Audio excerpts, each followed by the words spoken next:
Encore une fois, bonjour. Merci d'avoir répondu à notre invitation. Je vais laisser la parole très rapidement parce que Madame Frisch a un programme extrêmement chargé. En tout cas, je remercie le ministère d'avoir autorisé Madame Frisch à venir intervenir devant vous ce matin.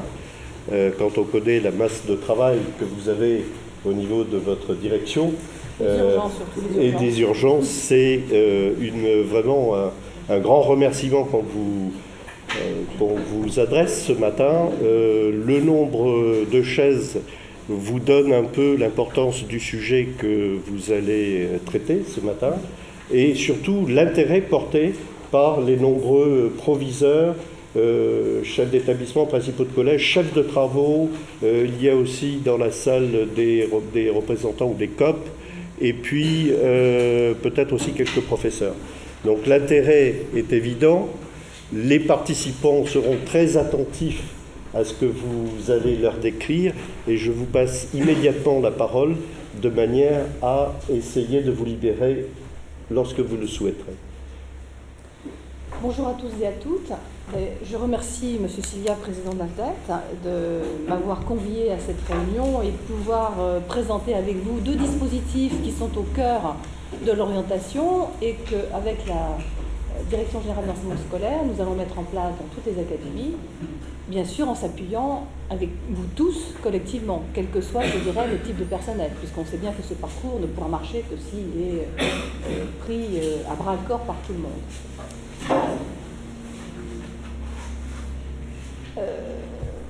Je pense que je vais tenir mon propos en trois grandes parties, au moins pour le parcours à venir. Je vais vous parler du parcours à venir et puis du choix donné à l'orientation pour la famille.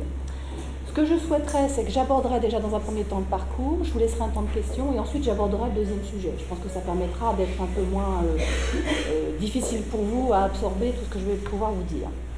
Donc, sur le parcours, je vais aborder 3 points. Les éléments fondamentaux du parcours en tant que tel, c'est-à-dire les principes, les enjeux et les objectifs. Dans une deuxième partie, j'aborderai plutôt tout ce qui touche à la mise en place de ce parcours, avec notamment la mobilisation des acteurs, le partenariat, la formation, l'information et les ressources. Et la dernière partie, je vous parlerai d'expérimentation qui a été menée dès janvier 2015 dans les académies. Comme vous le savez, l'orientation est le résultat d'un processus continu d'élaboration et de réalisation du projet personnel de formation et d'insertion sociale des jeunes, tout au cours de leur cursus scolaire, au collège, au lycée, et puis on ira bien au-delà, tout au long de leur formation professionnelle. La participation de l'élève doit garantir le caractère personnel de son projet. Il faut vraiment le suivre dans son projet. Pour aller dans ce sens, des dispositions ont été prises par la loi de refondation de l'école de juillet 2013, notamment au travers de 2 articles, l'article 47 et l'article 48, sujet que je vais aborder aujourd'hui avec vous.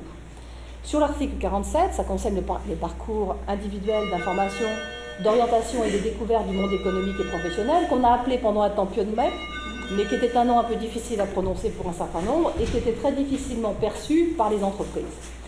Donc, ce nouveau parcours s'appelle maintenant Parcours à venir et ça a été figé dans le cadre du référentiel qui est paru en juillet dernier. Chaque jeune doit pouvoir construire donc son parcours qui se prolongera au-delà de sa scolarité tout au long de la formation professionnelle. C'est important, il ne faut pas que ça s'arrête simplement qu'à l'école et qu'on le prépare vraiment à construire tout son parcours tout au long de sa vie. Puisqu'on se rend bien compte qu'un métier est à un moment donné, mais que malheureusement dans une vie, il n'est pas toujours fixe. C'est pas comme il y avait un certain nombre d'années où effectivement on pouvait rentrer dans une entreprise et faire sa carrière et partir en retraite sans avoir bougé. Actuellement, c'est plus le cas. En plus, certains métiers ne sont même pas présents encore actuellement. On ne les connaît pas. Donc il faut vraiment prévoir et préparer le jeune à ce qu'il ait une information suffisamment complète pour pouvoir s'adapter aux métiers de l'avenir. Donc il s'agit de donner à chaque élève l'occasion d'exercer des choix réellement éclairé tout au long de sa formation, afin de construire une trajectoire professionnelle au plus près de ses goûts, de ses aptitudes et de la réalité économique et sociale. Pour ce faire, l'école doit contribuer à développer chez les jeunes la compétence à s'orienter dans un contexte où il faut mettre l'accent sur la confiance en soi. On se rend compte que beaucoup d'élèves, malheureusement, n'ont pas cette confiance en soi et qu'ils ont un mal fou à s'orienter. Donc je pense qu'il faut les aider à se construire. Leur donner la capacité à organiser et mettre en œuvre une démarche d'information et une prise de décision. Leur donner une aptitude à donner du sens à ses choix et aux événements qui vont jalonner son parcours. Ouvrir pour eux aussi l'horizon des possibles en matière de formation professionnelle et de perspective de carrière. Car tout jeune, quelle que soit son origine, doit pouvoir trouver une voie et préparer son parcours. Et je pense que vous êtes tous là ici pour pouvoir répondre à cette demande. C'est une ambition politique pour l'école. Et du coup, ça implique un engagement de tous, de toute l'équipe éducative au sens large, de toute la communauté éducative au sens large, de s'impliquer dans ce nouveau parcours, en lien bien évidemment avec le monde économique et professionnel. Là, dans ce parcours, si on faisait abstraction du monde économique et professionnel, je pense que le parcours ne verrait pas le jour. Donc le parcours à proprement parler, ce nouveau parcours prend appui sur une expérience acquise dans la mise en œuvre du parcours de découverte des métiers et des formations qui a été instauré en 2009. On ne part pas de rien dans ce parcours, mais on se rend compte que l'ancien PDMF n'avait pas eu la portée nécessaire et suffisante pour aider les jeunes et que bien souvent, ça s'était surtout focalisé sur le collège, notamment sur la troisième. Et l'objectif, ce n'est pas de circonscrire l'orientation sur une plage donnée, c'est d'avoir un vrai cursus qui s'étend sur tout le secondaire.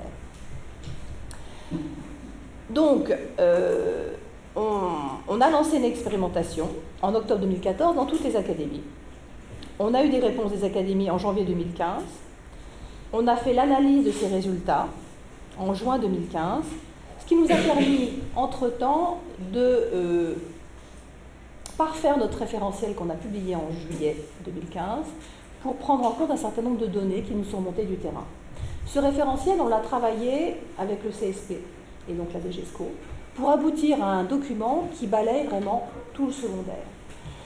Le collège, le lycée, mais aussi le lycée professionnel. C'est important parce qu'on considère que quasiment les jeunes sont fixés déjà au lycée professionnel. Non, je vais vraiment dire, on a le droit de se tromper, on a le droit de pouvoir changer de voie. Et il faut absolument qu'on puisse mettre en place des passerelles ou d'autres dispositifs qui permettent aux jeunes de pouvoir se réorienter en tant que de besoin. On se rend bien compte, parfois, à la suite des affectations, le jeune n'a pas son choix, son premier vœu, ou il a son 2 ou 4e vœu, et puis ça ne lui convient pas du tout. Donc il continue dans cette voie, mais à un moment donné, dans la mesure où ça ne lui convient pas, il décroche. Et ce qu'il faut, c'est éviter qu'on décroche. C'est de les accompagner. Alors il y a des expériences qui se mettent en place dans différentes académies, où justement, quand le jeune n'a pas été orienté sur son vœu qui lui convient, et qu'il est dans une filière qui est plus ou moins porteuse pour le jeune, je pense notamment le bâtiment, eh bien, il y a des équipes qui accompagnent les jeunes et qui, au lieu de les mettre tout de suite dans une filière précise, leur font voir différents secteurs de façon à ce que le jeune puisse s'adapter. Donc ça, c'est des choses qui se mettent en place. Et je vous en reparlerai un petit peu plus après, quand on abordera le choix donné à la famille, parce que c'est des expérimentations qu'on a pu découvrir lorsqu'on a mis en place cette expérimentation. Sur le parcours lui-même, donc je vous avais dit qu'on verrait les principes, les enjeux et les objectifs. Et puis qu'on verra ensuite les conséquences de ce référentiel au niveau du collège, au niveau du lycée, et ensuite les effets attendus, tant sur les élèves, les parents, que le monde de l'entreprise. Sur les principes, eh bien, ils concernent tous les élèves de la classe de 6e à la classe de terminale. Ça, c'est important. Par rapport au PDMF, on ne commençait qu'en 5e, et je vous le disais, on avait essentiellement focalisé sur la 3e. Là, l'objectif, c'est vraiment avoir un continuum et un suivi qui se fait tout au long de la scolarité du secondaire. Il doit être structuré. Il est évident qu'on n'apprend pas la même chose en 6e qu'on apprend en terminale.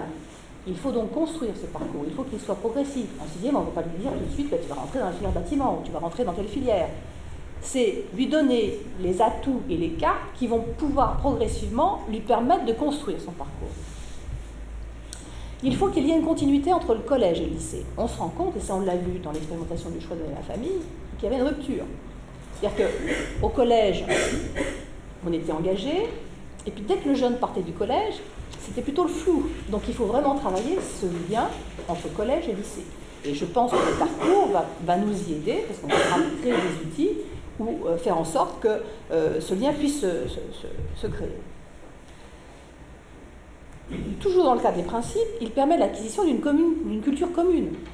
Il est important qu'on ait cette culture commune, qui est ancrée dans les disciplines. Et donc cet ancrage disciplinaire est important, parce que l'orientation ne doit pas reposer exclusivement sur les conseillers d'orientation psychologues et sur le professeur principal. Il faut que cette appropriation de l'orientation se fasse avec toute la communauté éducative. Chacun, même dans sa discipline, peut apporter un plus sur l'orientation du jeune. Et c'est ce sur quoi nous travaillerons et nous mettrons après des outils que nous sommes en train de construire pour mettre à votre disposition. Ce parcours ne peut réellement fonctionner que si on associe étroitement la famille. Et ça, on le voit bien aussi dans le cadre de l'expérimentation du choix de la famille, que ce travail constructif avec la famille est positif. Et qu'on arrive à convaincre la famille en lui expliquant les choses qu'il faut éviter que le jeune aille dans le mur. Mais tout ce travail constructif permet d'écouter déjà la famille et de ne pas la heurter et de construire et de l'accompagner dans son processus. Donc le processus doit être guidé et progressif. Il doit offrir à chacun la possibilité de la découverte, de l'expérimentation, de mobiliser et de développer toutes ses compétences. On se rend bien compte aussi qu'un jeune a ses compétences scolaires, mais qui parfois sont un peu restrictives pour son orientation, et qu'il faudrait qu'on puisse compter aussi sur ses compétences acquises hors l'école. Donc des compétences, je dirais, informelles, formelles, qu'il a pu acquérir au travers de sports, au travers d'associations, et qu'il faudrait arriver à mobiliser. Et qu'on pourra valoriser, je pense, à terme dans ce parcours, puisqu'on reviendra après à l'outil, où on pourra engranger tout ce qu'on a pu construire au fil du temps. Toujours dans les principes, il est fondé sur un égal accès de tous les élèves à une culture citoyenne, économique et professionnelle, acquise vient effectivement pour le collège via le socle commun de connaissances, de compétences et de culture. Il doit tenir compte du développement psychologique et cognitif du jeune. C'est ce que je vous disais tout à l'heure. On n'agit pas de la même façon en 6e qu'en 3e ou en terminale. Il faut effectivement qu'on prenne en compte toutes ces données. Et il doit faire le lien avec la dimension collective et la dimension individuelle. C'est-à-dire qu'il est bien de travailler avec le jeune au niveau individuel, mais il faut voir ça aussi dans un contexte collectif. On a vu les grands principes de ce parcours qu'on souhaite mettre en place et qui, j'espère, aboutiront. Et il y a des enjeux à ce parcours. C'est mieux accompagner les élèves dans la construction de leur projet pour avoir une orientation choisie et non pas subie comme beaucoup de familles de jeunes le pensent. Permettre à chaque élève, pour une meilleure connaissance des environnements économiques et professionnels, de développer des compétences nécessaires pour s'engager et devenir acteur de son propre projet d'avenir. Quand je vous citais tout à l'heure un exemple sur une académie où on a accompagné le jeune, on s'était rendu compte qu'un jeune qui avait demandé coiffure, parce que coiffure c'est quand même une filière qui est très très demandée, il s'était retrouvé dans le bâtiment. Manque de chance pour lui. Et du coup, il a été accompagné, mais ce jeune avait des compétences fines. Il était précis, il était minutieux. Du coup, il a fait des stages en chaudronnerie. Et le chef de travaux qu'il a eu sous sa responsabilité a trouvé que c'était un jeune qui était intéressant. Il a pu lui dire qu'effectivement, il avait des qualités. Et que ces qualités, il serait très utile dans cette branche professionnelle. Et du coup, ce jeune est parti dans cette branche professionnelle. Donc, vous voyez, on peut arriver avec un accompagnement, un suivi et une motivation des deux côtés, je dirais, et de la personne qui accompagne et du jeune, à arriver à accompagner le jeune dans une voie qu'il n'avait même pas imaginée, mais parce qu'il avait déjà des compétences qu'il pouvait mobiliser ailleurs. Je pense que c'est très important. Il faut mobiliser et renforcer donc les compétences du jeune tout au long de la vie, quel que soit leur niveau de qualité. Il faut viser l'égal accès de tous. Et quand je dis tous, c'est bien garçons et filles. Parce que bien souvent, on a tendance à mettre les garçons dans des filières et les filles dans une autre. Je pense qu'il faut essayer d'abolir cette séparation, cette scission qui fait que chacun est de son côté. Donc favoriser la mixité, avoir une meilleure représentation équilibrée des filières dans le cadre des formations et des métiers. Leur donner une meilleure compréhension du monde économique et professionnel des métiers. Alors non seulement, je dirais, c'est pour les jeunes, mais c'est aussi pour les enseignants, c'est aussi pour le monde éducatif. Je pense que parfois il y a une incompréhension entre les deux mondes, entre l'entreprise, qui ne comprend pas notre monde, et notre monde éducatif, qui ne comprend pas l'entreprise. Donc je reviendrai après, on est en train de construire des outils pour justement fédérer et mieux fonctionner dans le domaine. Je vous disais qu'il fallait mettre l'accent, particulièrement au lycée professionnel, sur ce parcours, parce qu'il faut donner le choix de changer aux jeunes quand il s'est trompé de filière, pour éviter qu'il décroche, et pour essayer de lui donner une seconde chance. Donc il faut qu'on travaille dans le domaine en revoyant les trajectoires et en favorisant des dispositifs innovants ou des passerelles pour pouvoir reconvertir le jeune dans des filières qui l'intéressent. Et du coup, je n'ai pas passé du tout les diapositives, mais on reviendra après. Les 3 objectifs. Alors, je ne sais pas où j'en suis. Les enjeux. Alors, je vous ferai passer le diaporama, ça sera peut-être plus simple, parce que effectivement, j'ai oublié. On le mettra sur le site. J'ai oublié de faire passer les diapositives. Voilà, les 3 objectifs. Au moment où on va pouvoir travailler sur les objectifs. Il y en a 3. C'est permettre aux élèves de découvrir le monde économique et professionnel. C'est développer chez lui l'esprit d'entreprise et la capacité à entreprendre. Et c'est lui permettre d'élaborer un projet d'orientation scolaire et professionnelle. Si je reviens sur le premier objectif, il s'agit de faire saisir aux élèves que les disciplines scolaires leur donnent des grilles de lecture pour comprendre le monde économique et professionnel. C'est pour ça que l'ancrage disciplinaire est fondamental. Les enseignants donc devront s'appuyer sur leur contenu d'enseignement de leur discipline ou sur les travaux transdisciplinaires pour développer cette culture commune. Ça paraît fondamental. Sur le deuxième objectif, bien, développer chez eux l'esprit d'initiative et la capacité à entreprendre. On se rend compte que déjà, hors temps scolaire, certains jeunes ont déjà ces capacités. Et qu'il faut absolument essayer de les développer et de leur montrer qu'elles peuvent avoir tout un intérêt en domaine scolaire. Donc le sens de l'engagement et de l'initiative consiste à passer de l'idée aux actes, à tester les voies du possible pour réussir, à exercer un retour sur le processus de mise en jeu et de mise en mots. Il s'agit de faire connaître la démarche d'essai et d'erreur, qui est importante, comme constitutif du processus d'acquisition. On a le droit de se tromper, et même dans le monde professionnel, on a le droit de se tromper, on change de travail. Parfois pas facile, mais on arrive quand même à le faire. Donc, il faut, par des expérimentations, des tâtonnements, permettre aux élèves d'avoir un cadre de processus créatif, d'expérimenter, de construire, de mettre en œuvre leurs projets.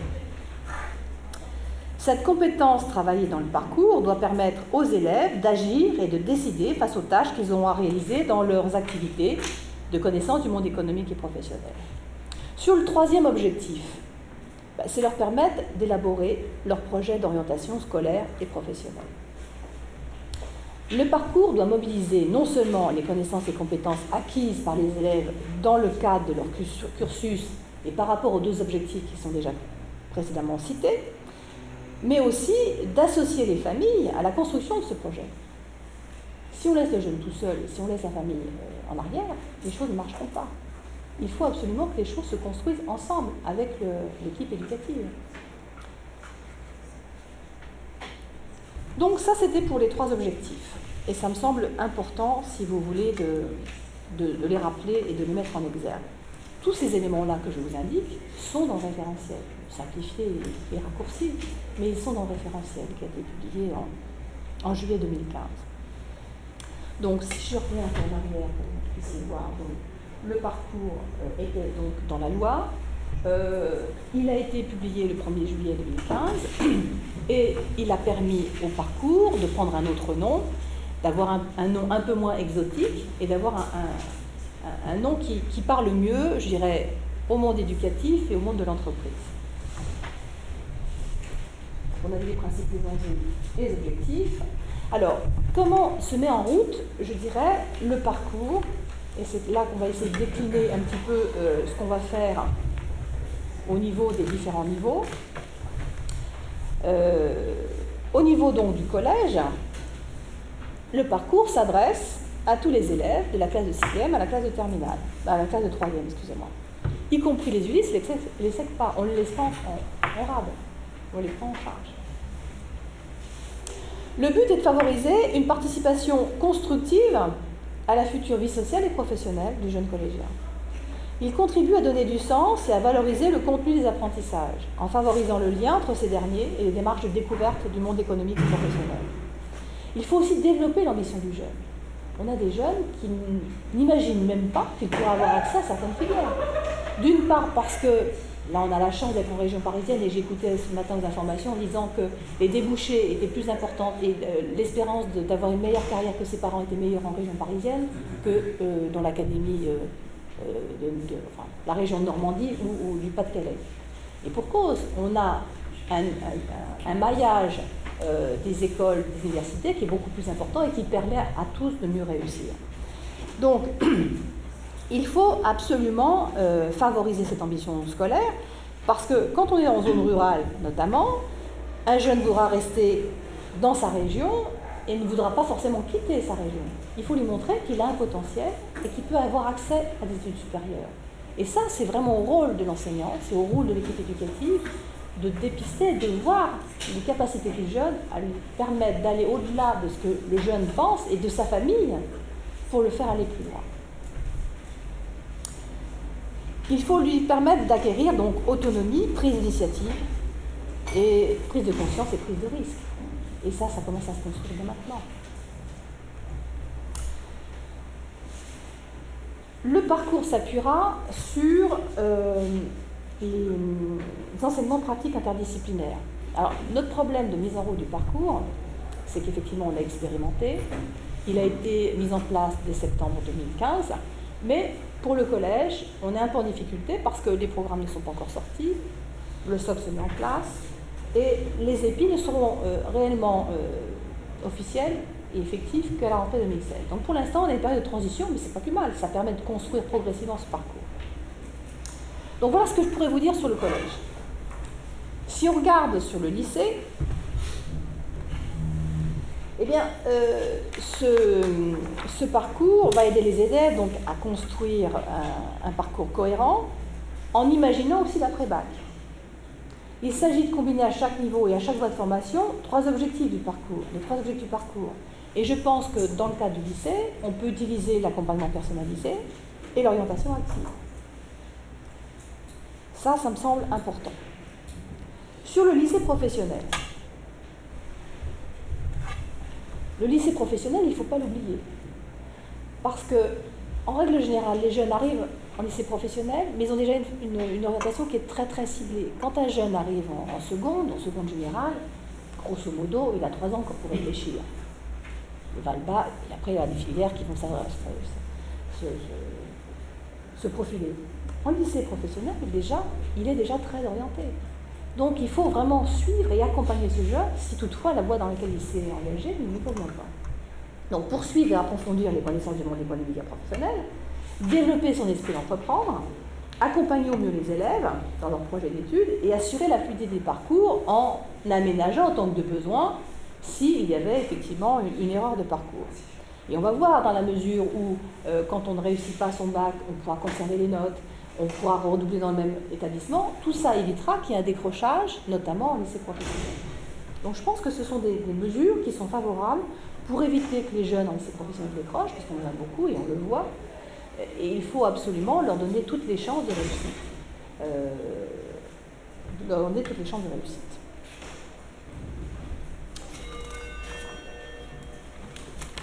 Alors, ce parcours ne peut réussir que s'il y a une mobilisation de tous. C'est fondamental. Dans la loi, le chef d'établissement est le chef d'orchestre de ce parcours. Il doit, veiller à la mise en œuvre de son parcours.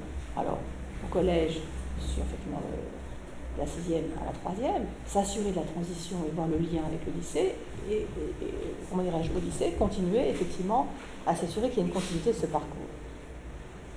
Donc, des temps forts doivent être mis en place pour lier le collège et le lycée et favoriser ce parcours.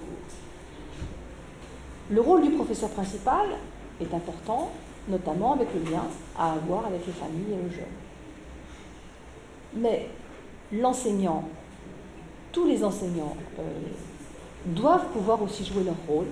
Et donc c'est pour ça qu'on a demandé à ce qu'il y ait un travail dans l'ancrage disciplinaire et qu'on puisse aborder l'orientation au travers de cet ancrage disciplinaire. il est évident que les directeurs de CIO vont avoir à travailler avec chefs d'établissement pour voir comment vont pouvoir se nouer les partenariats et aider justement à l'orientation. Le conseiller d'orientation psychologue va surtout avoir un rôle d'ingénierie dans ce parcours et pouvoir aider les équipes éducatives.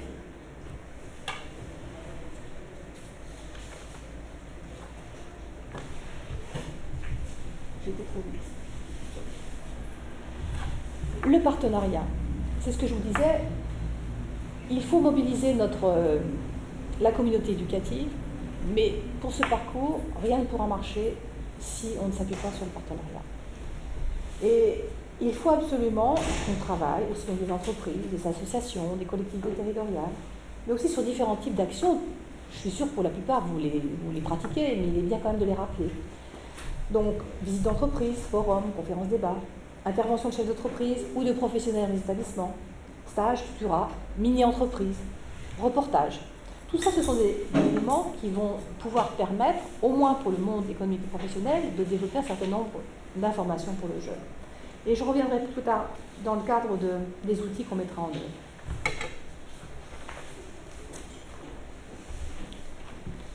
Pour pouvoir, j'irai mettre en place ce parcours, on va mettre au niveau national un plan de formation qui permettra de réunir les IAIPR, les IENIO, les IUNET, les IUNEG, les personnels de direction et les formateurs, pour former les formateurs qui démultiplieront en académie.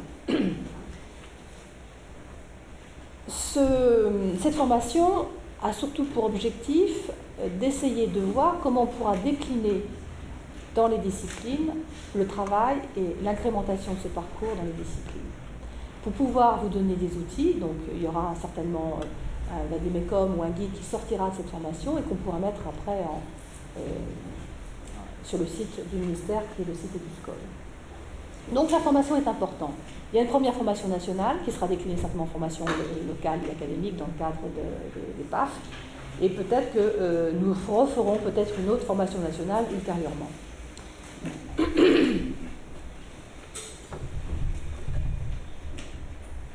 Sur les ressources, on s'appuie effectivement déjà sur les ressources de l'UNICEF. Elles sont nombreuses, elles vont être réactualisées en fonction effectivement de ce nouveau référentiel et de la nouvelle commande qui nous est imposée. Dans la mesure où on n'aura plus forcément une entrée métier, mais une entrée beaucoup plus disciplinaire. Donc ça, pour l'instant, on a un travail conjoint en ce moment avec l'UNICEF pour pouvoir avoir des outils qu'on pourra mettre à disposition des équipes éducatives. On a déjà des informations aussi sur le site EduScol, dont vous pouvez y trouver un certain nombre de choses, de référentiels, une plaquette, et d'autres diverses informations. On travaille avec le CN2E, qui est le Conseil national éducation économie, et avec lequel nous allons mettre en œuvre 2 kits, 2 fiches destinées à présenter à l'entreprise et au monde éducatif la façon de travailler sur le parcours à venir. On s'est rendu compte que c'était 2 mondes qui s'avançaient parallèlement et qui avaient du mal à travailler ensemble. Donc on va essayer de faire cet outil qui permettra à l'entreprise de mieux comprendre le monde éducatif et inversement, au monde éducatif de mieux comprendre l'entreprise. Donc ça, ces 2 kits-là, on en a fini d'écrire un, on est en train d'écrire le 2e. Je pense que d'ici le mois de décembre, ces kits pourront être à la disposition de tout le monde.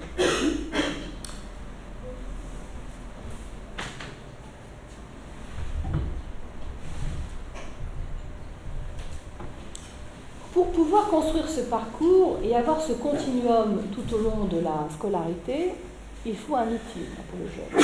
C'est fondamental. Il faut qu'il puisse stocker cette information, la mettre en exergue, la mettre en valeur et la construire. Et auparavant, vous avez connu surtout le webclasseur qui va être progressivement remplacé par l'outil Folio, c'est qui sera généralisé dès 2016. C'est cet outil qui va permettre d'avoir toute l'information du jeune. L'enseignant y aura accès. Pour l'instant, je ne connais pas les modalités, mais ce sera à peu près la même chose que ce qui se faisait sur le webclasseur. Mais ça permettra, tout au long de la scolarité du secondaire, de préparer le jeune et de lui permettre de stocker toute l'information qu'il aura construite pour pouvoir faire son parcours. C'est très important. Et il pourra effectivement y mettre non seulement tout ce qu'il a acquis au niveau de l'école, mais toutes ces tout ce qu'il a pu acquérir en dehors de l'école. Parce que ça, c'est des choses qu'on essaiera de valoriser dans le cadre de ce parcours.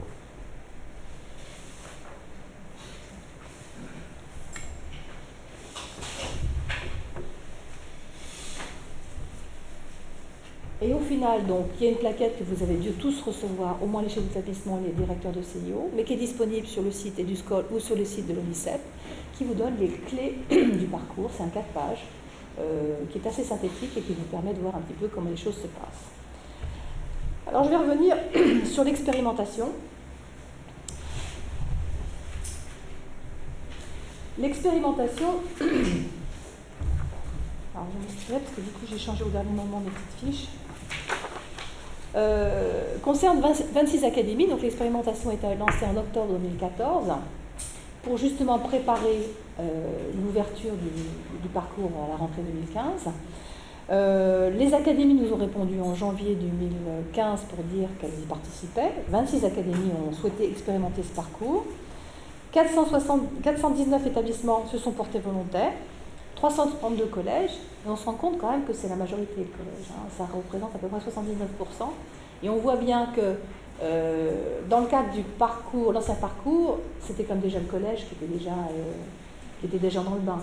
Donc on le retrouve bien là au vu de l'expérimentation, parce que ce sont eux qui se sont le plus engagés. Mais on a quand même des lycées qui se sont investis, puisqu'on a 64 LEGT, 7 LPO et 16 lycées professionnels.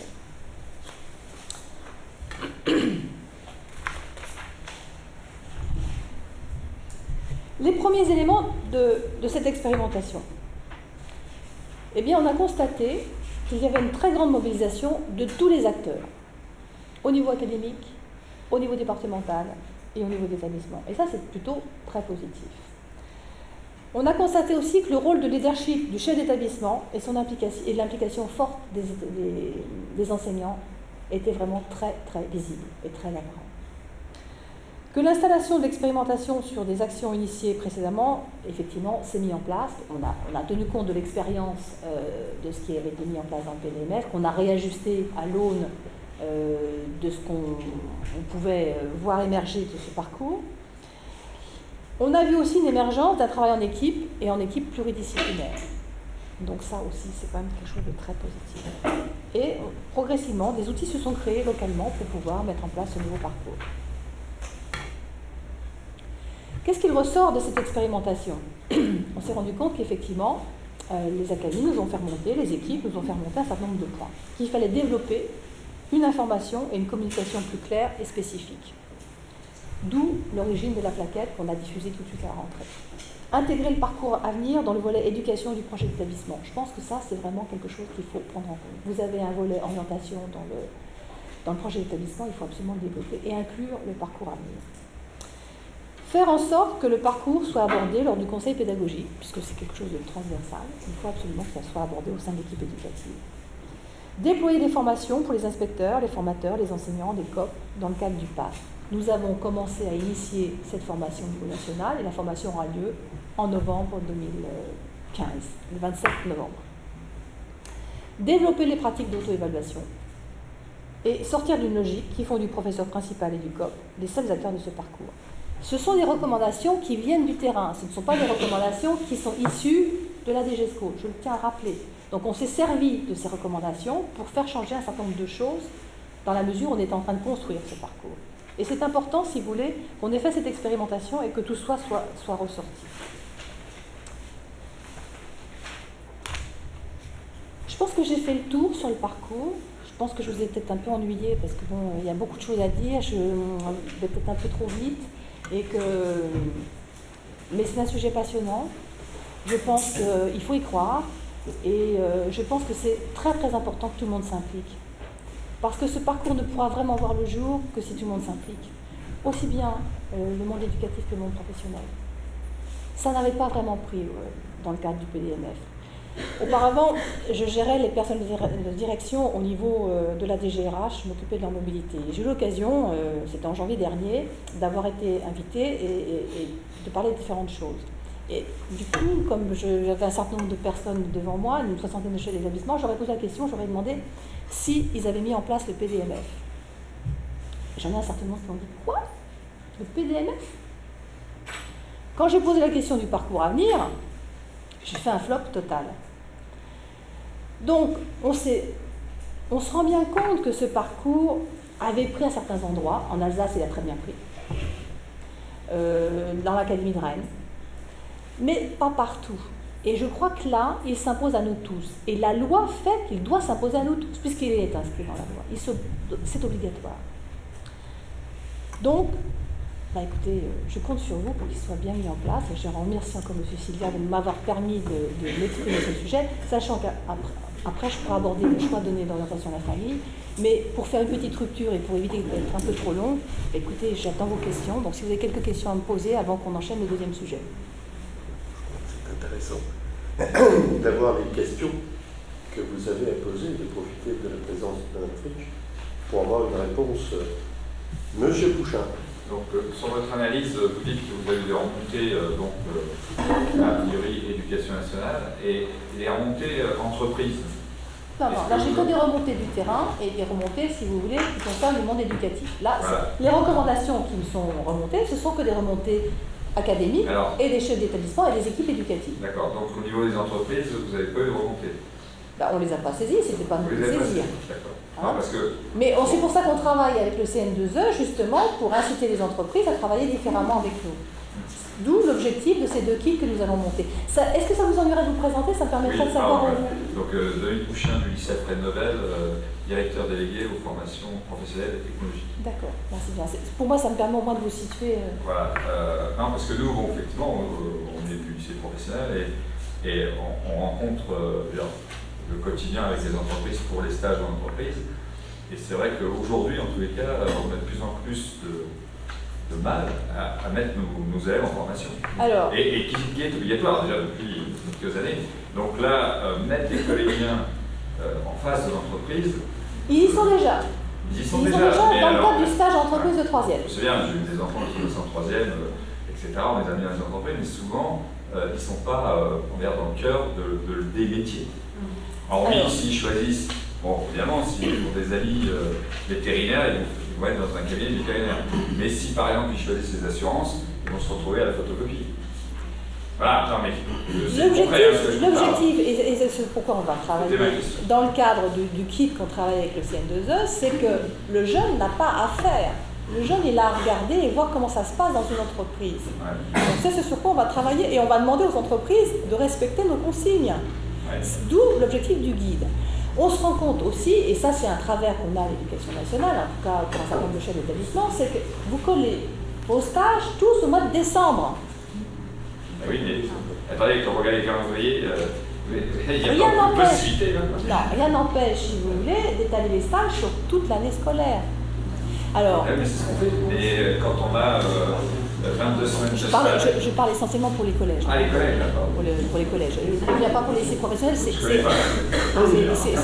peu à part. Mais il s'avère que, si vous voulez, c'est grosso modo la semaine avant les vacances de Noël. Pour les entreprises, c'est impensable. Et ils m'ont tous dit que non, il fallait étaler dans le temps. Alors peut-être qu'il faudrait envisager, plutôt que de faire un stage d'une semaine, de faire une stage de 3 jours, 2 jours, et de s'organiser autrement. Rien n'empêche, si vous voulez, de le faire dans les textes. Donc je pense qu'il faut, là je parle que pour le collège, faire en sorte que les choses se répartissent mieux dans le temps et pour que l'entreprise soit plus disponible. Quand on discute avec les entreprises, un stage en janvier, c'est catastrophique. Ils sont là à faire les inventaires, tout un tas de choses, et ils ne leur permettent pas d'être disponibles pour le jeune. Donc il faut vraiment voir et faire en sorte que le stage se déroule le mieux possible. Et on a effectivement dit aux entreprises que nous avions aussi des contraintes. Donc on va essayer de voir comment les choses vont pouvoir s'organiser. On y travaille au travers de ce kit, pour qu'il y ait une proximité d'accès des jeunes à l'entreprise et qu'effectivement ce ne soit pas que le réseau des plus favorisés qui puisse avoir accès à l'entreprise. Donc on y travaille. J'espère que ça débouchera sur quelque chose de positif. Merci beaucoup. Je suis directrice de CEPA, et typiquement nous on rencontre ce même problème avec les élèves de CEPA qui ont plus de stages chez les élèves de 3e du collège général. Effectivement c'est un problème, donc on essaye d'harmoniser les semaines de stage au niveau du lycée parce qu'on sait que le lycée aussi est un peu un carême, donc tout le monde a des stages. Donc nous on essaye de prendre en compte cette cette variable-là, mais c'est compliqué pour ma collègue, pour ne serait-ce que trouver des lieux de stage maintenant. Parce qu'elle est relativement centrale dans le sud de Nemours. Non, c'est pas. C'est vrai qu'en plus, la Seine-et-Marne est particulièrement défavorisée pour le coup, parce qu'il y a des problèmes de transport, il y a des problèmes d'isolement, et vous avez cette ruralité qui est prégnante. Hein. Bon, là j'ai une réunion. L'accueil des élèves dans les lieux de stage reste problématique. Parce qu'en fait, ils nous ferment la porte, entre guillemets, de plus en plus. Et nous, si je parle de mes élèves qui vivent effectivement en habitat ou dans la restauration, voilà, il y a quelques années, vous trouvez assez facilement des lieux de stage. Maintenant, même nos partenaires nous disent non, on ne prend plus, on en a trop. Mais c'est vrai que on est sur ma collègue, donc c'est pas de nous. C'est assez paradoxal parce qu'on sait, pour nous, on explique quand même assez tôt aux élèves qu'il y a des secteurs porteurs d'emploi, d'autres qui vont peut-être privilégier, etc. Par rapport aux filles qui veulent être coiffeuses, institutrices, fleuristes, etc. Voilà, c'est un panel. Donc on essaie aussi de travailler la mixité des métiers au féminin, sur le bâtiment, etc. Sauf que sur les secteurs déficitaires de jeunes qui voudraient rentrer en apprentissage, on ne trouve pas d'entreprises qui jouent le jeu de l'apprentissage, alors que par ailleurs, les secteurs sont déficitaires. Et qui nous répondent, moi, j'ai pas de temps à perdre. Donc, il y a même une culture de formation des entreprises. Là, il y a un vrai travail à mener. C'est-à-dire que l'entreprise, elle n'est pas dans la rentabilité que vous avez.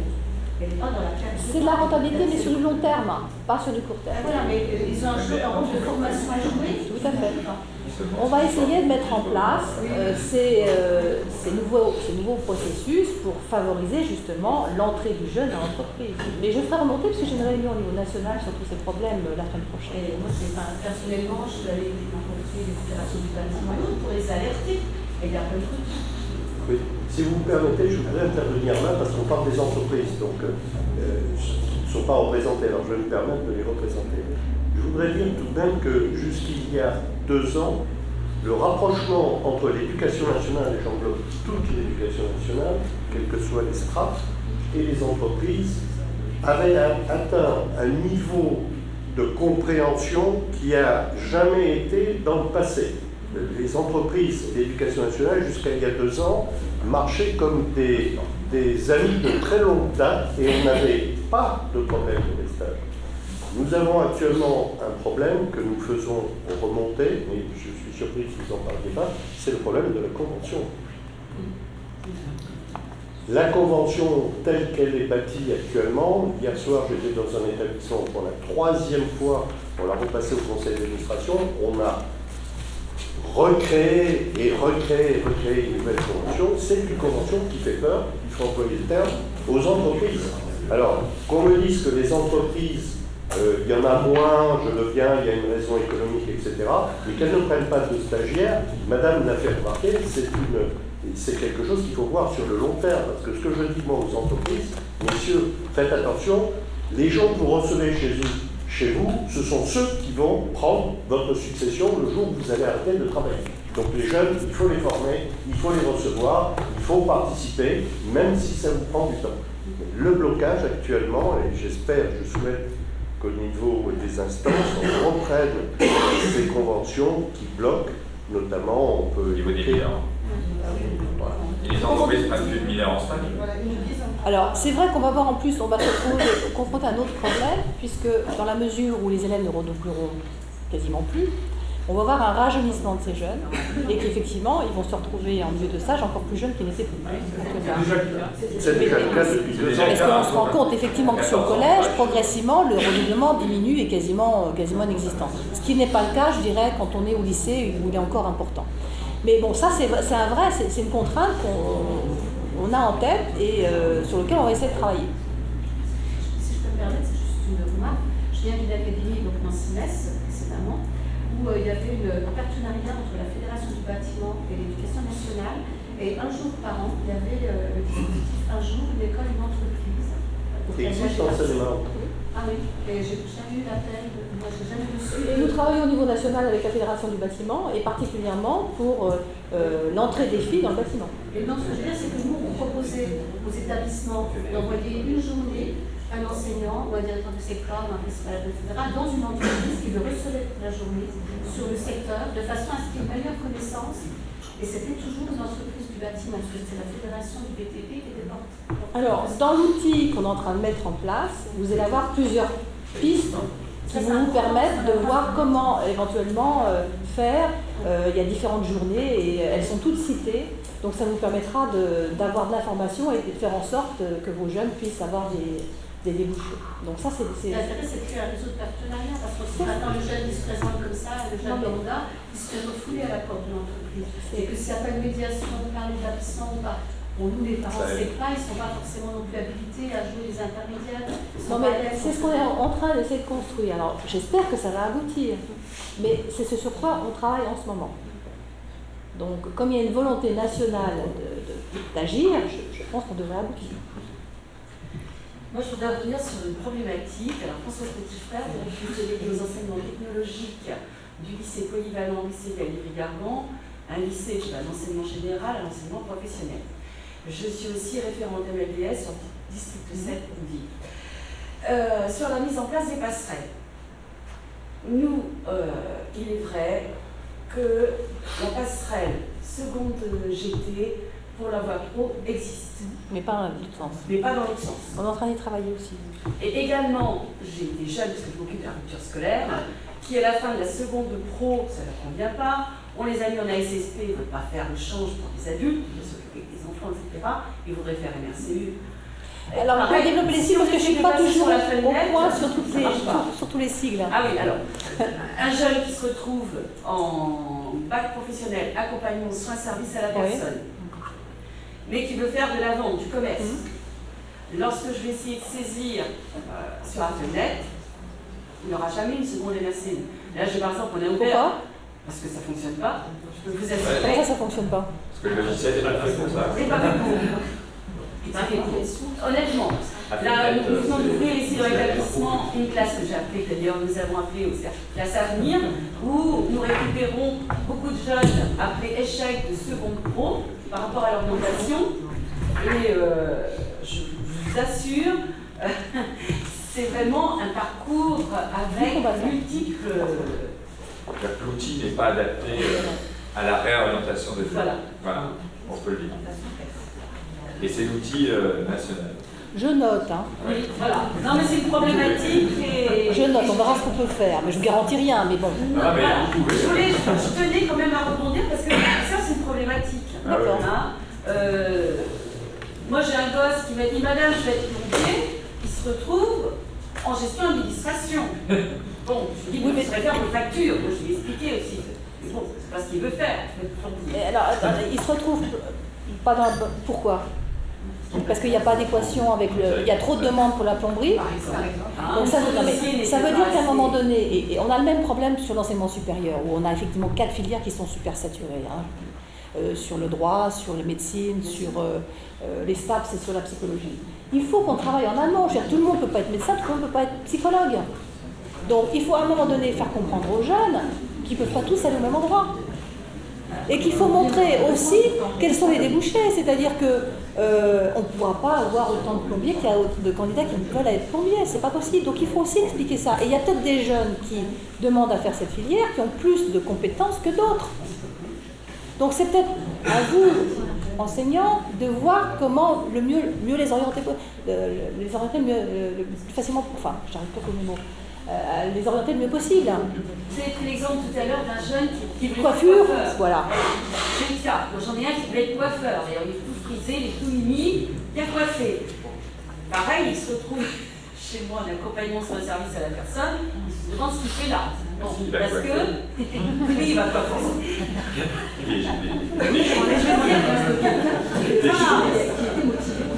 Et en plus de ça, c'est problématique. Alors, on veut éviter le décrochage scolaire. Moi, je suis vraiment en fondant. Oui, mais c'est ce que je vous dis, tout le monde ne peut pas faire coiffure, tout le monde ne peut pas faire plombier, donc à un moment donné, il faut voir, et je pense qu'il va falloir que nous, on travaille sur les débouchés et voir, par exemple, expliquer aux jeunes, et dire, il y a des débouchés qui ne sont pas extensibles. Et voir comment on peut accompagner les jeunes, voir ceux qui ont vraiment les appétences pour être dans la filière ou pas.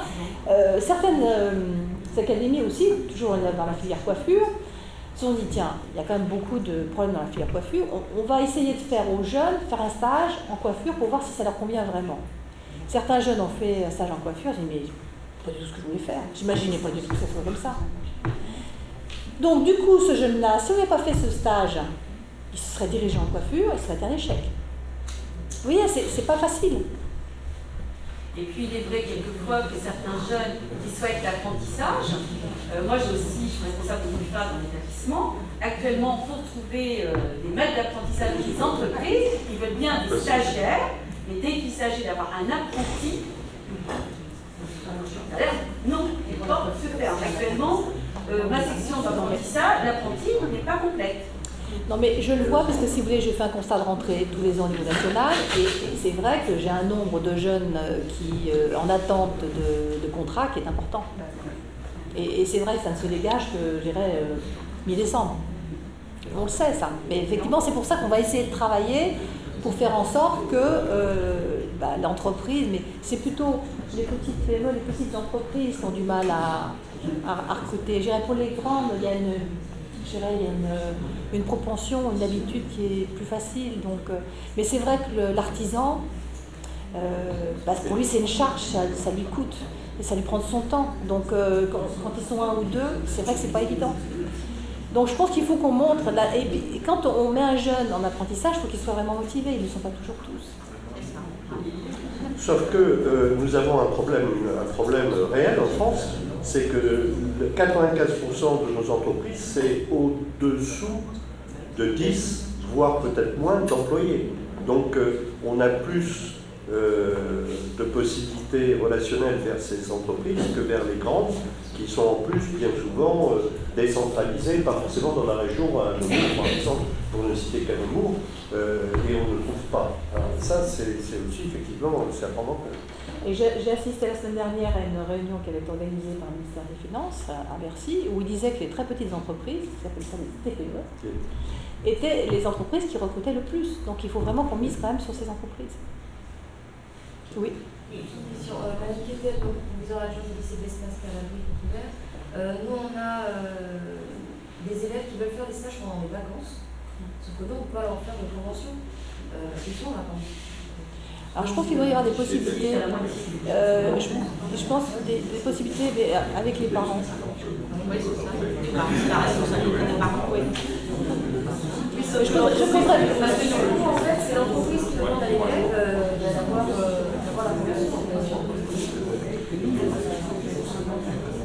Je note, hein.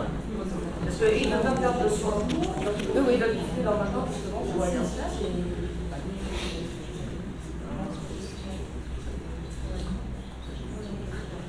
D'autres questions? Parce que c'est intéressant, là, on est en direct avec Paris.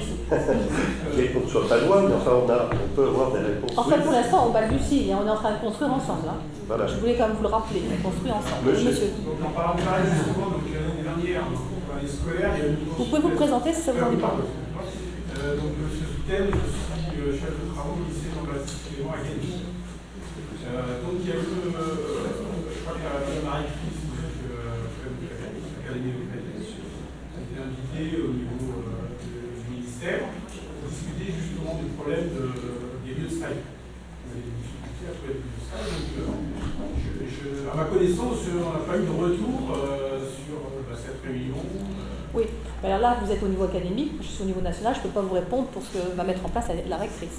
Donc ça, c'est au niveau national. Oui, enfin, c'est une demande de votre rectrice, c'est pas à moi de revenir vers vous et vous faire un compte rendu. Non, je voulais savoir si vous n'aviez pas eu vent, vous. D'une part, parce que j'en sais rien, et d'autre part, c'est pas ma responsabilité. Non, mais c'était pour savoir si vous aviez quelque chose. D'autres questions?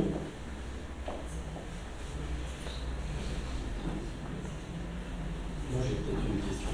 Allez-y. Jocelyn Germier, donc je suis directeur délégué aux formations professionnelles et technologiques au lycée Lucien Marie-Pantin. Nouvelle appellation chef de travaux. On attend le décret, si j'ai bien compris. Oui, le 13. Bon, mais c'est vrai, c'est vrai que c'est plus lisible en disant chef de travaux pour tout dire. Entre nous, on peut encore l'utiliser. Tous les constats qu'on fait, on parle de passerelle entre les différents bacs pro, la voie technologique générale et les professionnels. Est-ce qu'on ne pourrait pas réfléchir sur une seconde professionnelle beaucoup plus large et beaucoup moins... Vous allez déflorer mon sujet pour le prochain. J'en suis désolé. Et voilà, peut-être une seconde professionnelle moins spécialisée, pas tout de suite électrotechnique, SST, etc. Peut-être dans la voie Alors, ça industrielle. peut permettre d'enchaîner le prochain Voilà, sujet. voilà. J'avais répété avant. Donc, je vous rappelle, hein, le choix d'orientation de la famille, ça a été une demande qui a été faite par Mme Prolongin à l'époque, qui a été reprise par le comité interministériel à la jeunesse, et qui repose sur une base législative, puisqu'on a le droit de faire une expérimentation, vu l'article 48 de la loi. Donc, jusqu'à présent, c'était le chef d'établissement qui, au final, disait que le jeune est orienté à tel endroit. Maintenant, c'est du ressort de la famille de dire « je veux que mon fils ou ma fille aille dans telle direction ». Là, je ne sais pas comment dirais-je, rappeler mon point.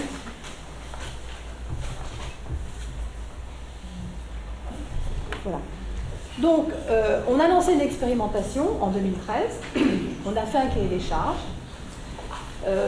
Plusieurs académies donc, ont souhaité participer à cette expérimentation, dont l'Académie de Créteil. 13 académies, donc je ne vous les cite pas, vous les voyez sur le PowerPoint. Nous avons diffusé des outils de communication en direction des familles, en direction des équipes éducatives.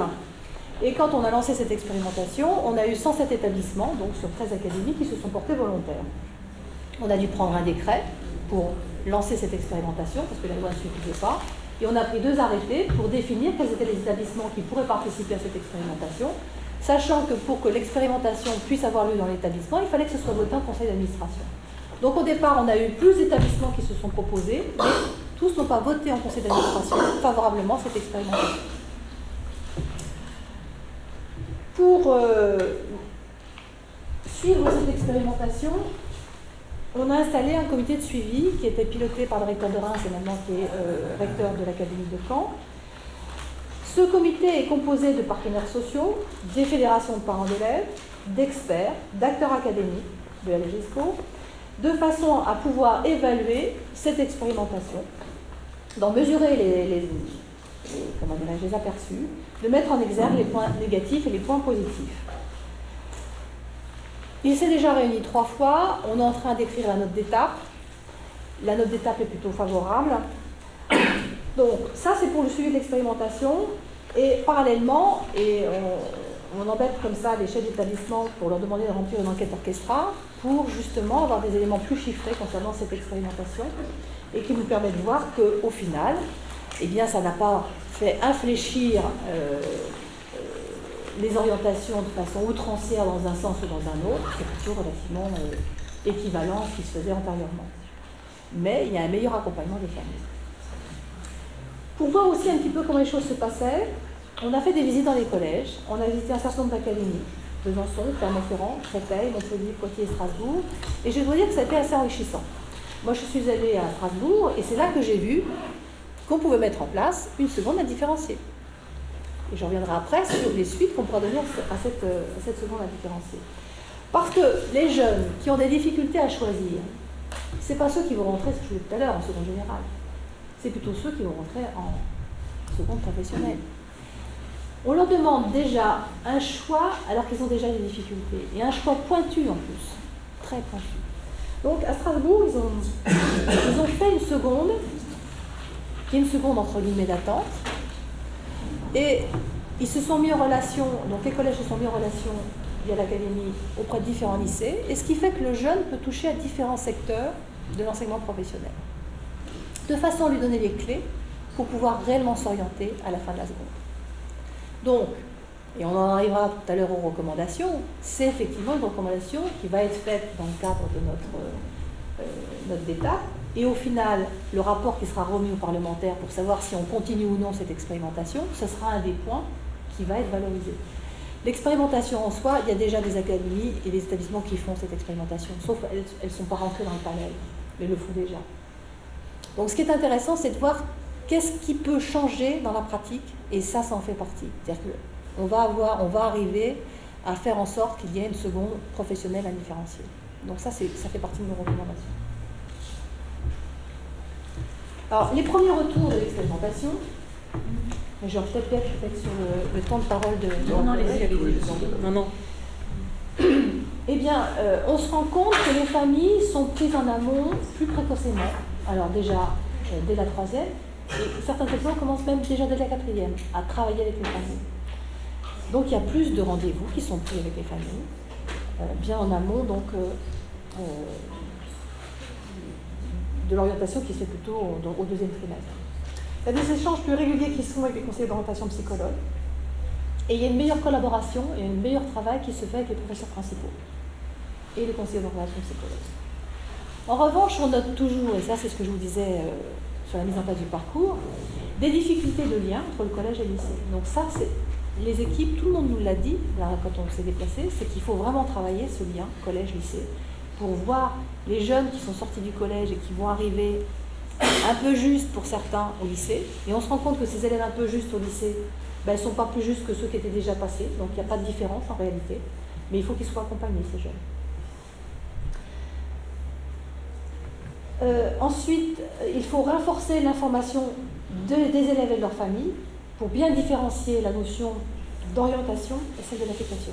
Ça, c'est ce qui a été le plus difficile. C'est-à-dire que les parents et les élèves considéraient que d'une fois qu'ils étaient orientés, ils allaient automatiquement dans l'affectation qu'ils souhaitaient. Donc c'est tout ce travail qu'il faut construire pour éviter justement que les jeunes aient dans le mur et qu'ils fassent le bon choix au niveau de leur vie. Et au bout de l'expérimentation qu'on a montée sur les 107 établissements, on a rencontré peu de difficultés. Donc on se rend compte qu'il y a une volonté forte de renforcer la prise en compte des compétences dans les procédures d'orientation qui pourrait apporter une complémentarité à la notation, c'est-à-dire que certains, effectivement, prennent en compte dans l'affectation à FENLET des compétences extérieures et l'Académie de Strasbourg est dans ce travail. Donc je pense qu'il y aura une réflexion beaucoup plus globale au niveau national sur orientation et évaluation. Donc je pense que les choses risquent d'aboutir et de bouger. Ce qui fait que ça aura un impact, effectivement, quand on travaillera sur FENLET, puisque l'outil certainement sera amené à évoluer.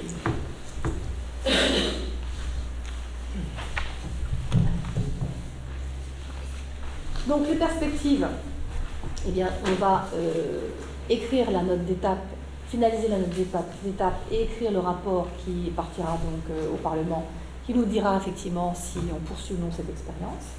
Donc c'est surtout, on va mettre en œuvre 3 thématiques, la mise en œuvre de l'expérimentation, son évaluation et les filières de formation après la 3e. C'est ce qui va déboucher de cette note d'étape. Et la ministre a souhaité, dans la mesure où c'était une expérimentation qui se déroulait bien, l'étendre à d'autres établissements.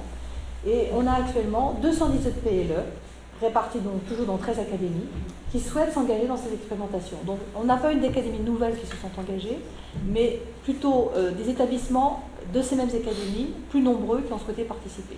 Alors pour l'instant, je vous annonce 210 établissements, mais il faut attendre que ce projet soit présenté en conseil d'administration. Il n'est pas évident que les 210 établissements recueillent le vote, un vote positif pour mettre en place cette expérimentation. Et j'en ai fini de ma présentation brève sur le choix de la famille, parce que là, je crois que le temps me manque. Donc, je vais peut-être laisser plutôt un temps de questions si vous souhaitez me poser des questions sur ce deuxième sujet qui est très important et qui va déboucher, je pense, sur un certain nombre d'améliorations et de réflexions sur l'orientation en général. Monsieur. Je suis le principal d'un collège Saint-Valérien en Lyon, et j'ai présenté donc, le 2 novembre au conseil d'administration la possibilité d'expérimenter. Donc je vais pouvoir vous inscrire dans mon prochain arrêt. Tout à fait. Mon prochain arrêté. Voilà. Les professeurs ont ressenti ils étaient un peu freinés parce qu'ils ont l'impression qu'on leur enlève encore du poids dans le conseil de classe. Alors, j'ai réussi à expérimenter un petit peu de bouteille, et donc on a trouvé un accord et ils m'ont permis d'expérimenter, mais effectivement, c'est le gros frein pour le collège. Alors, c'est ce qu'on a rencontré quasiment dans toutes les académies au début. Et quand on s'est déplacé à Strasbourg, ils étaient tous rétifs. En deuxième vague, donc quasiment un an plus tard, on leur posait la question de savoir s'ils souhaitaient qu'on arrête l'expérimentation. Alors les chefs d'établissement, c'était pas du tout, on continue. Les enseignants qui ne savaient pas trop, ah non, on continue. Les familles, pareil, et les élèves, pareil. On a eu aussi des problèmes avec les parents, qui avaient aussi peur, parce qu'ils disaient, mais on délègue la responsabilité, on m'impose un choix, est-ce que j'en suis vraiment capable? Est-ce que je ne vais pas emmener mon enfant dans le mur? Certains ont eu cette réaction. Il n'y a plus ce problème. Donc c'est vraiment un problème, il faut vraiment travailler ensemble et construire ensemble. Et je pense que les choses, naturellement, se construisent. Oui? Bonjour, je m'appelle Madame Fichard, principale du collège de la famille au lycée Trévise. Moi j'ai été intéressée par ce choix d'orientation donné aux familles. Le seul écueil, et la question à laquelle je n'ai pas pu répondre, c'est si avec les enseignements contraints, notamment sur les lycées professionnels et les peu de possibilités qui sont offertes, si la famille choisit un lycée professionnel déterminé et une formation professionnelle, va-t-on? Oui, mais ça, je pense qu'il faut essayer de... Ça sera un travail qui sera à faire, je dirais, au niveau académique. Alors, là, aujourd'hui, j'ai été invitée par M. Silva, mais vous aurez une réunion beaucoup plus complète et axée sur vos problématiques académiques qui va être organisée par l'Académie prochainement. Je pense que c'est fin novembre. Donc, je crois que là, ce que je vous dis là, ce sont les généralités que je dis à tout le monde au niveau national. Mais il ne faut surtout pas vous priver de revenir à la réunion qui va être organisée par l'Académie. Parce que là, vous aurez, je dirais, les choses pratico-pratiques. Là, à mon niveau, je ne peux pas vous les donner. Je vous donne les généralités de ce qu'on met en place dans toutes les académies. Donc, j'insiste bien sur le fait, c'est parce qu'on n'a pas pu faire une présentation commune avec le XAIO de Créteil, monsieur Cherfi. Je vous conseille vivement d'assister à la réunion qui va être organisée. C'est pas redondant, c'est complémentaire. Hein? Moi, je vous ai fait une présentation générale. Lui va rentrer dans toutes ces problématiques d'affectation. Jamila, principal du collège francophone. Qu'en est-il on parle de la disparition de certaines agences du CIO, donc quand même l'expertise, où les parents se rendent régulièrement. Est-ce que vous pouvez nous en dire un petit peu plus sur cette disparition de certaines agences, parce qu'on est encore dans le flou? Alors, la carte cible au niveau national est en train de se construire. Là, les recteurs ont reçu leur cible. Les choses sont en train de se caler. À charge pour le recteur de revoir son maillage au niveau des CIO.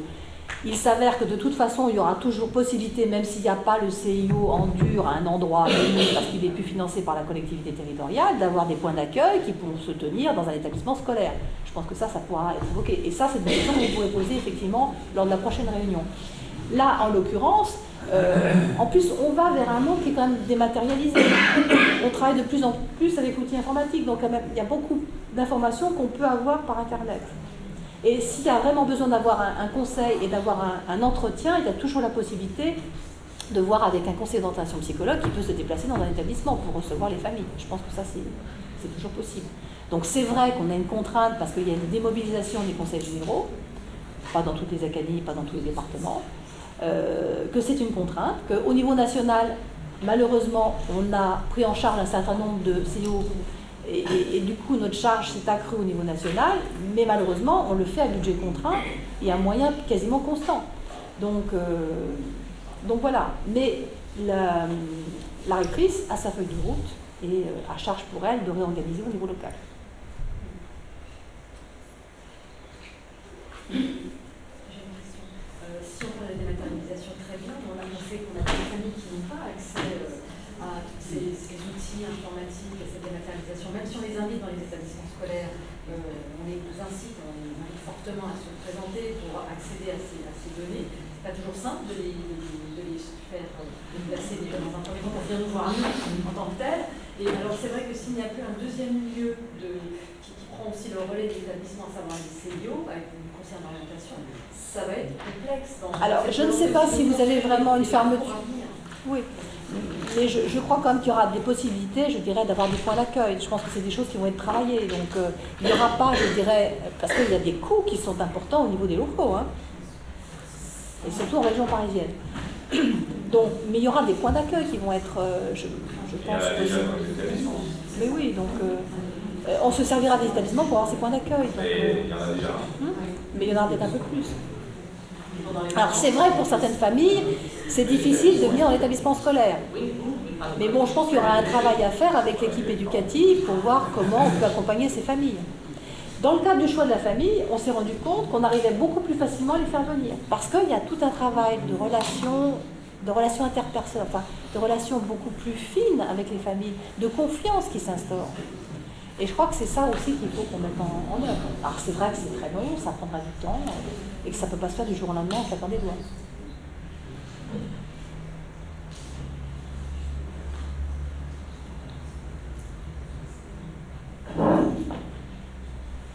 D'autres questions? Sur les relations de confiance entre les familles et les CIO, parce que vous avez posé une question sur les CIO, je peux apporter le témoignage parce que j'étais il y a quelques jours avec la directrice du CIO de Montreux, et elle me disait que malgré les familles, et elle s'adressait notamment aux familles allophones, et malgré les difficultés, sur Montreux, elle avait des gens qui venaient de Provins et d'ailleurs, et son bureau ne les emplissait pas. Donc ils avaient une activité extrêmement soutenue.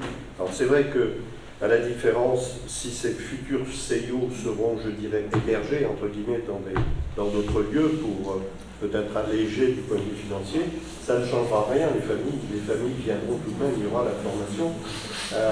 J'ai pu noter que ce CIO était très implanté et avait établi des liens très forts avec ces familles qui étaient demandeuses justement pour leurs enfants de pouvoir participer à l'élaboration d'une formation, quelle qu'elle soit, même s'il y avait des problèmes de langue, ce qui était le cas. Je crois que ça, vous avez raison, madame, de le souligner, c'est des problèmes qui peuvent se résoudre. C'est simplement un déplacement physique qui allégera la facture financière, parce que le bâtiment, ça coûte cher. Faut-il encore qu'il y ait un plat pour les établissements pour les Oui. Le département va faire en sorte certainement de mettre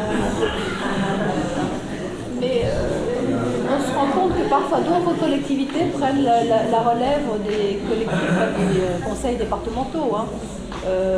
On l'a vu dans d'autres endroits, certaines communes souhaitent au contraire conserver un CIO parce que pour elles, c'est une image de marque. Donc elles font l'effort financier et elles proposent des locaux. Donc je pense qu'après, c'est des choses qui sont à négocier au niveau local. Mais je n'ai pas le recul suffisant pour vous parler des spécificités de l'Académie de Créteil.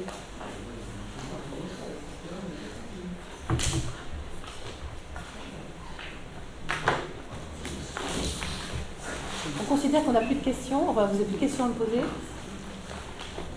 Écoutez, je vous remercie de votre attention. Vous avez été très actif en posant beaucoup de questions. Je vous remercie.